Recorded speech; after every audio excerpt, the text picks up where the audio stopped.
Hello అండి. అందరూ ఎలా ఉన్నారు? నమస్తే. నేను బాగున్నాను. ఈరోజు వీడియో ఏంటి అంటే, ఒక పెస్ట్ కంట్రోల్ మెథడ్ చెప్తాను. ఇప్పటివరకు మీరెక్కడా చూసి ఉండరు. అండ్ చాలా ఈజీగా, సింపుల్‌గా మన కిచెన్‌లో ఉండే ఐటెమ్స్‌తోని తయారు చేసుకొని, చాలా సింపుల్‌గా వెంటనే అంటే పెస్ట్‌ని చూసిన వెంటనే మనం ఒక పెస్ట్ కంట్రోల్ మెథడ్ అయితే ఏదో ఒకటి చేయాలి. అయితే చేసేటప్పుడు రెడీగా ఉండాలి. అంటే ఫర్మెంట్ చేయడం, 2, 3 రోజులు ఆగడం, లేదంటే ఎక్కడికైనా వెళ్లి తెచ్చుకోవడం కాకుండా, ఇంట్లోనే ఉండే ఐటెమ్స్‌తో ఒక పెస్ట్ కంట్రోల్ మెథడ్ చెప్తాను. ఇది అన్ని రకాల కూరగాయల మొక్కలకి మీకు హెల్ప్ అవుతుంది. అండ్ వెంటనే తయారు చేసి వెంటనే యూజ్ చేసుకోగలిగిన అవకాశం ఉంటుంది. క్వాంటిటీ కూడా నేను క్లారిటీగా చెప్తాను. సో, దాన్ని బట్టి మీరు ఎలా కావాలన్నది మీకుండే మొక్కల్ని బట్టి నేను జనరల్‌గా అయితే అన్ని మొక్కలకి ఒకేసారి అలా అప్లై చేయను. అండ్ పెస్ట్ కంట్రోల్ మెథడ్స్ అనేవి మనం ఒకసారి ఒకటి అప్లై చేస్తే పురుగులు వాటికి అలా అలవాటు పడతాయి, ఇన్సెక్ట్స్ ఏవైనా సరే. కాబట్టి ఇంకోసారి ఇంకొక మెథడ్‌ని యూజ్ చేస్తూ ఉంటాం. సో, అందుకని ఈరోజు ఇంకొక పెస్ట్ కంట్రోల్ మెథడ్ అయితే ఇవాళ వీడియోలో చెప్తాను. నమస్తే. నేను మీ Praveen. Welcome back to organic Prabha. ఈ పెస్ట్ కంట్రోల్ మెథడ్ ఏదైతే ఉందో, ఇందులో మనం యూజ్ చేసేవి 3 మెయిన్ ఇంగ్రీడియెంట్స్. ఒకటొచ్చేసి ఆనియన్, 2 వెనిగర్, థర్డ్ వన్ వచ్చేసి కొంచెం మైల్డ్ సోప్ లిక్విడ్ కానీ, లేదా మైల్డ్‌గా కొంచెం క్వాంటిటీ తక్కువగా సర్ఫ్ కానీ యూజ్ చేస్తాం. సో, అసలు ఇది ఎలా పనిచేస్తుంది అనేది ఫస్ట్ చెప్తాను. అప్పుడు మీకు క్లారిటీ వస్తుంది. దెన్ మనం ప్రాసెస్‌లోకి వెళ్ళిపోదాం. వెనిగర్. వెనిగర్ వచ్చేసి ఒక పంజెంట్ స్మెల్ ఉంటుంది. మీ దగ్గర ఎలాంటి వెనిగర్ ఉన్నా కూడా యూజ్ చేయండి. సో, యాపిల్ సిడర్ వెనిగర్ అన్నా పర్లేదు, విత్ మదరా లేకపోతే ఏదన్నా సరే, నార్మల్ వెనిగర్ ఉన్నా పర్లేదు, ఏదన్నా యూజ్ చేయండి, ప్రాబ్లం లేదు. వాటితో పీహెచ్ వాల్యూ తక్కువగా ఉంటుంది. పీహెచ్ వాల్యూ తక్కువగా ఉంది అంటే ఎసిడిటీ లెవెల్ అనేది చాలా ఎక్కువగా ఉంటుందని అర్థం. సో, అంత ఎసిడిటీ లెవెల్ మనమే స్మెల్ చూడలేం. అలాంటిది చిన్న చిన్న ఇన్సెక్ట్స్ కదా అవి. సో, వాటి మీద వెయ్యగానే వాటి తాలూకా యాక్టివిటీ అనేది స్లో అయిపోతుందన్నమాట. సో, ఆ సెల్స్ అన్నీ బ్రేక్ అవ్వడం కానీ, ఒక్కసారి బుర్ర తిరిగినట్టు అవుతుందన్నమాట వాటికి. అయితే అక్కడి నుంచి పారిపోతే, లేదు అంటే చనిపోతాయి. సో, అది వెనిగర్ చేసే పని. అండ్ అలాగే మనకు తెలుసు కదా, వీడ్స్‌ని కంట్రోల్ చేయడానికి కూడా మనం రెగ్యులర్‌గా వెనిగర్‌ని యూజ్ చేస్తూ ఉంటాం, లైట్‌గా డైల్యూట్ చేసి. అండ్ అలాగే ఆనియన్‌కి కూడా అలాంటి పంజెంట్ స్మెల్లే ఉంటుంది. అండ్ అలాగే ఆనియన్‌ని మనం చూడండి, రోజ్ ప్లాంట్స్‌లో వాటిలో వేయడం మనకు ముందు నుంచి అనాదిగా ఎప్పటినుంచో వేస్తూ ఉంటాం. దానివల్ల కొంచెం ఫెర్టిలైజేషన్ అవుతుంది. And fungal infections, bacterial infections కానీ, చిన్న చిన్న ఇన్సెక్ట్స్ ఉన్నా కూడాను పోతాయి, చనిపోతాయి. సో, ఆనియన్ కూడా అదే విధంగా చాలా హెల్ప్ అవుతుందన్నమాట. అండ్ అందులో సల్ఫర్ గుణాలు ఎక్కువగా ఉంటాయి ఆనియన్‌లో మనకి బేసిక్‌గా. సో, దానివల్ల కూడా మొక్కలకి చాలా హెల్ప్ అవుతుంది. సో, ఈ 2 పంజెంట్ స్మెల్స్ కలిపి ఇంకొంచెం ఎక్కువ స్ట్రాంగ్‌గా తయారయ్యి, ఇప్పుడు మనకి మొక్కల్లో ఉండే ఆ పెస్ట్ అనేది బ్రేక్ డౌన్ చేయడానికి, అక్కడ ఉండే వాటి సెల్యులర్ యాక్టివిటీని అంతటిని కంట్రోల్ చేసి దూరంగా పారేయడానికి, అండ్ వాటిని దూరంగా వెళ్ళిపోయేలాగా చేయడానికి హెల్ప్ అవుతుంది. చిన్న చిన్న ఇన్సెక్ట్స్ అయితే ఈజీగా చనిపోతాయి అన్నమాట, ఫీడ్స్ లాంటివి. ఓకే. ఇప్పుడు ఇందులో సర్ఫ్ లిక్విడ్ కానీ, సోప్ లిక్విడ్ కానీ కూడా యూజ్ చేయాలి అని చెప్తున్నాను కదా. ఇది చాలామంది ఇంగ్రీడియంట్ మర్చిపోతారు. అక్కర్లేదులే, ఇవి 2 సరిపోతాయి కదా. వేప నూనెకి అయితే వేప నూనె డైరెక్ట్‌గా వాటర్‌లో కలవదు కాబట్టి మనం సోప్ సొల్యూషన్ యూజ్ చేస్తాం. ఇందులో ఎందుకు అని అనుకుంటున్నారా? సో, ఇందులో ఎందుకు అంటే, ఏదైతే మనం ఈ లిక్విడ్ వేస్తున్నామో దీన్ని ఇప్పుడు చూడండి, సబ్బు మనం రాసుకొని స్నానం చేయలేదనుకోండి, అంటే ఇక్కడ ప్రాపర్‌గా సబ్బు ఉండిపోయిందిరా అంటారు. సో, ఏంటి అంటే సబ్బు మనకి సర్ఫేస్ మీద అంటుకుపోయి ఉండిపోయే గుణం ఉంటుందన్నమాట. సో, ఆకుల పైన ఈ లిక్విడ్‌ని ఎక్కువసేపు డిపాజిట్ అయ్యి ఉండేలాగా చేయగలిగేది సర్ఫ్ గానీ లేదా సోప్ లిక్విడ్ గానీ యూజ్ చేయొచ్చు. సో, మైల్డ్, ఎక్కువ మరీ క్వాంటిటీ కాదు. ఒకవేళ స్ట్రాంగ్‌ది అనుకోండి, ఏ హెడ్ అండ్ షోల్డర్స్ అలాంటిది ఏదైనా యూజ్ చేస్తే కొంచెం తక్కువ యూజ్ చేయండి. అండ్ క్వాంటిటీస్ చెప్తాను, అండ్ ప్రాసెస్‌లోకి వెళ్ళిపోదాం ఇప్పటికి. సో, ఇక్కడ మీకు కనిపిస్తున్న విషయాలు ఏంటి అంటే, ఒక ఆనియన్ అయితే తీసుకున్నాను. నేను చెప్తున్న కొలత వచ్చేసి ఒక 10 ప్లాంట్స్‌కి సరిపడా, లేదా ఒక 15 ప్లాంట్స్‌కి సరిపడా అన్నట్టు. సో, ఆకుల వెనక భాగంలోని, కింద భాగంలోని, స్టెమ్స్‌కి మొత్తం అంతా కూడా వేసుకోవాలి కాబట్టి మనం ఇది రెడీ చేసుకుంటున్నాం.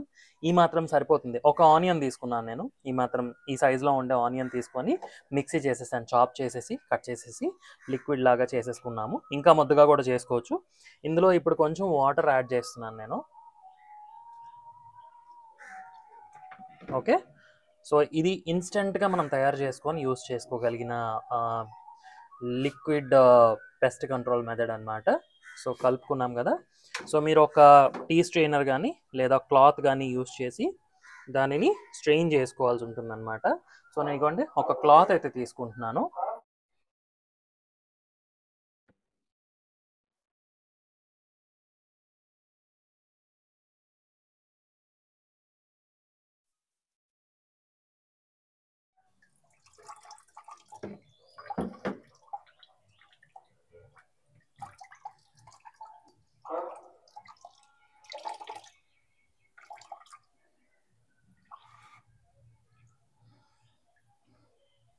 ఓకే. సో వాటర్ అయితే కలర్ మారింది. మీరు ఏ బౌల్ అయితే బౌల్ తీసుకొని ప్రాబ్లం లేదు. అండ్ ఒక ఆనియన్, 1 లీటర్ ఆఫ్ వాటర్ ఇందులో మనం ఆల్రెడీ తీసుకున్నాము. అండ్ దాంతో పాటుగా 1 కప్ ఆఫ్ వెనిగర్, చాలా స్ట్రాంగ్ స్మెల్ ఉంటుంది. సో డైరెక్ట్గా 1 కప్ ఆఫ్ వెనిగర్ యూస్ చేస్తాం. ఓకే. ఒకవేళ 50 ప్లాంట్స్ ఉన్నాయనుకోండి, 5 ఆనియన్స్ తీసుకోవాలి, 5 కప్స్ ఆఫ్ వెనిగర్, అంతే, సింపుల్ సొల్యూషన్. సో దీనిలో మనం ఇప్పుడు సోప్ లిక్విడ్ కానీ లేదా హ్యాండ్ వాష్ లిక్విడ్ కానీ సర్ఫ్ కానీ వేసుకోవచ్చు. సో నేను సర్ఫ్ వేసుకున్నాను, చేయి పెట్టి కలిపేసేయండి, ప్రాబ్లం ఏం లేదు. ఇదేం బయో ఫెర్టిలైజర్స్ ఇంకొకటో కాదు. సో వెనిగర్ కొంచెం ఉంది, ఉల్లిపాయ ఉంది, అంతకుమించి ఇంకేం లేదు. అండ్ దీనిని మనం ఒక స్ప్రే బాటిల్లోకి వేసుకోవాలి. మీకుండే మొక్కల్ని బట్టి ఎంత క్వాంటిటీ తీసుకోవాలని చెప్పాను కదా. సో ఒక ఆనియన్ తీసుకుంటే మనకి అదొక 10 to 15 ప్లాంట్స్కి సరిపోతుంది. సో ఫర్ ఎగ్జాంపుల్ 50 ప్లాంట్స్ ఉన్నాయనుకోండి, 4 ఆనియన్స్ తీసుకున్నా సరిపోతుంది, 5 ఆనియన్స్ తీసుకున్నా సరిపోతుంది. అండ్ వెనిగర్ కూడా అదే క్వాంటిటీలో 4 కప్స్ కానీ 5 కప్స్ కానీ వేసుకోండి. అండ్ లిక్విడ్, అదే సోప్ లిక్విడ్ కూడా ఒక 4 to 5 హాఫ్ కప్స్ వేసుకుంటే సరిపోతుంది. సో ఇది మనం తీసుకోవాల్సిన క్వాంటిటీ. అండ్ దీన్ని ఫిల్ చేసుకొని ఇప్పుడు మొక్కలకైతే యూస్ చేసేద్దాం రండి. అన్నట్టు చెప్పడం మర్చిపోయాను, ఎండలు మరీ ఎక్కువగా ఉన్నాయి కాబట్టి అంత ఎండల్లో ఫోలియేజ్ స్ప్రే చేయడం కరెక్ట్ కాదు. కొంచెం ఎండ తక్కువగా ఉండే టైంలో, అంటే మార్నింగ్ బిఫోర్ 7-7:30 కానీ లేదా నైట్ ఈవినింగ్ టైంలో, అంటే కొంచెం ఎండ తగ్గిన తర్వాత కానీ స్ప్రే చేసుకుంటే బెటర్ అనమాట. సో ఇవి మాకు వంగ మొక్కలు. సో ఈ వంగ మొక్కలకి రకరకాల పెస్ట్ కంట్రోల్ మెథడ్స్ నేను యూస్ చేస్తూ ఉంటాను. ఎప్పుడైతే మనకి వర్షం పడి ఆగుతుందో అప్పుడు మనకి, అంటే వర్షం నిన్న మొన్న పడింది అనుకోండి, ఇవాళ నుంచి పెస్ట్ అనేది బాగా ఎక్కువ అవుతుందన్నమాట. ఇప్పుడనే కదా, వర్షాకాలంలో అయినా సరే మనకి ఇదే ఫార్ములా. సో చక్కగా మనం ఆకులు తడిచేలాగా, ఆకుల యొక్క కింద భాగంలో అండ్ మొక్క మొదట్లో కొంచెం వేస్తే వీడ్స్ అవి కూడా చనిపోతాయి. అండ్ కాండం పైన మొత్తం అంతా వేసుకోవాలి. కాండం పైన కూడా వేయడం వల్ల ఏంటంటే ఈ సర్ఫ్ అనేది ఏదైతే ఉందో, లేదు సోప్ ఏదైతే ఉందో అది దాని మీద పట్టి ఉంటుంది. పట్టి ఉండడం వల్ల ఈ ఘాటుగా ఉండే స్మెల్ని కూడా ఆపి ఉంచుతుంది. సో మళ్ళీ కొత్త పెస్టులు రాకుండా ఉండడానికి కూడా హెల్ప్ అవుతుంది అన్నమాట. సో నేను ఇక్కడ ఒక 6-7 వంగ మొక్కలు ఉన్నాయి. సో వాటన్నిటికీ కూడా ఒకే రకమైన పెస్ట్ అనేది రావడం జరిగింది. ఆకులు వెనక భాగంలో ఇవి మిలీబగ్స్ కాదు, ఎఫిడ్స్ కాదు, కొంచెం ఎఫిడ్స్ లాంటివి అనుకోండి, చిన్న మైన్యూట్ స్పైడర్ మైట్స్ లాంటివి అనమాట. సో వాటిని రిమూవ్ చేయడానికి, అండ్ ఎగ్స్ కూడా లే చేసేసినాయి. సో ఈ పంజన్ స్మెల్కి మొత్తం అంతా కూడా రిమూవ్ అవుతాయి. సో ఇంతకుముందు నేను యూజ్ చేసి ఉన్నాను కాబట్టి మీ అందరికీ కూడా ఇది హెల్ప్ఫుల్ అయ్యేలాగా ఉంటుందని చెప్పి షేర్ చేస్తున్నాను. సో చాలా రోజులైంది మనం పెస్ట్ కంట్రోల్ మెథడ్స్ అవి చెప్పుకొని. సో ఈ చిన్న సొల్యూషన్ని మీరు అందరూ కూడా ట్రై చేసి ఎలా ఉందో నా కామెంట్స్లో అయితే తెలియజేయండి ఫ్రెండ్స్. అలాగే మీకు ఒక ఇంపార్టెంట్ విషయం చెప్పాలి. మనకి రైనీ సీజన్ అయితే స్టార్ట్ అవబోతుంది కాబట్టి సీడ్స్ అనేవి చాలా ఇంపార్టెంట్.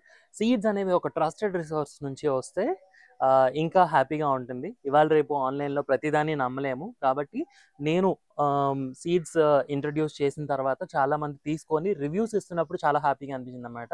ఎందుకంటే నేను వాడి చెప్పడం కంటే మీరు వాడి చెప్పడం అనేది చాలా ఇంపార్టెంట్. సో అలా వాడి ప్రాపర్గా పనిచేస్తున్నాయి అని చెప్పిన తర్వాత హ్యాపీగా అనిపించింది. సో మీకు ఎవరికైనా సీడ్స్ కావాలనుకుంటే ఈ స్క్రీన్ మీద కనిపిస్తున్న వెబ్సైట్లో కానీ నెంబర్కి కానీ వాట్సాప్ చేసి తీసుకోవచ్చండి. సో ఫ్రెండ్స్, ఎలా అనిపించిందండి ఈ పెస్ట్ కంట్రోల్ మెథడ్? చాలా సింపుల్ కదా, ఈజీగా మనం చేసుకోవచ్చు, అస్సలు కష్టం లేదు. అండ్ అన్నీ ఇంట్లో ఉండే వస్తువులే. సో మీరు కూడా ఈ మెథడ్ని ట్రై చేసి ఎలా ఉందో నాకు రిజల్ట్ చెప్పండి. అండ్ ఈ పెస్ట్ కంట్రోల్ మెథడ్ ఏదైతే ఉందో ఇవాళ నేర్చుకున్నాం, ఆనియన్స్ అండ్ వెనిగర్తో చేసుకునేది, ప్రతి 1 వీక్ ఒకసారి మనం అప్లై చేసుకోవచ్చు. అంటే అన్లెస్ మీరు మళ్ళీ మొక్కల్లో ఆ పెస్ట్ అనేది తగ్గేంత వరకు. లేదు అనుకుంటే ఒకసారి ఇది చేశాక కదా మళ్ళీ నెక్స్ట్ టైం ఇంకొక రకమైనది చేసుకోవచ్చు. ఇందులో సోప్ సొల్యూషన్ తాలూకా మెయిన్ పాత్ర మీకు అర్థమైంది కదా. సోప్ సొల్యూషన్ మర్చిపోమాకండి. సోప్ సొల్యూషన్ కూడా ఏదో ఒక మైల్డ్ సోప్, ఏదో సర్ఫ్ కానీ లేదంటే కొంచెం మనకి షాంపూ కానీ ఏదో ఒకటి వేస్తే మొక్కల మీద ఇది అంటుకొని ఉండేదానికి హెల్ప్ అవుతుందన్నమాట. సో నెక్స్ట్ వీడియోలో మళ్ళీ కలుద్దాం. ఈ వీడియో మీకు ఎలా అనిపించిందో నాకు కామెంట్స్లో తెలియజేయండి. అండ్ కొత్తగా ఎవరైనా ఛానల్ని చూస్తూ ఉంటే ఛానల్కి సబ్స్క్రైబ్ చేసుకోండి. మళ్ళీ నెక్స్ట్ వీడియోలో ఇంకొక యూస్ఫుల్ కంటెంట్తో కలుద్దాం. Wish you all happy gardening. జై హింద్. సర్వే జన సుఖినో భవంతు. స్వస్తి.